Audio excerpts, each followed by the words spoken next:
So Carrie, Kevin, tell me about your experience leading a transfer group.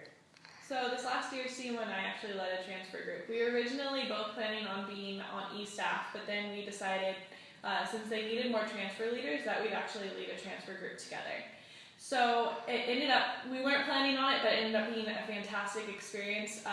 It was way more than I ever expected it to be in terms of how much fun it was, how much our group bonded.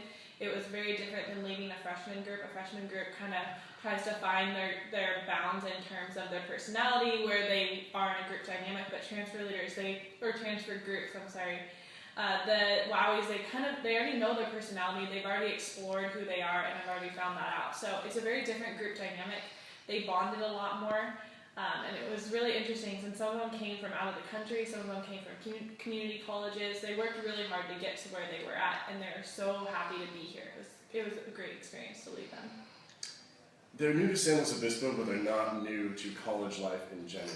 So they have an understanding of what it is like to take classes, what it's like to interact with professors and fellow students. They just need to make the connections of their friends and their home identities with San Luis Obispo. So they were very interactive when it came to group time, group activities. They're there to make friends and really just kind of experience what there is to offer.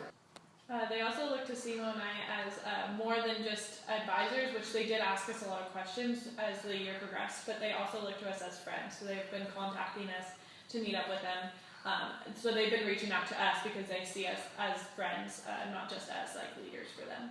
I found that as 22 years old, I was about the average age for my group itself, which was kind of weird at first, but being an older leader and I do have more experience within the program, it was something I became comfortable with over time, and they still saw me as the leader figure, even though some of them were in fact older than me.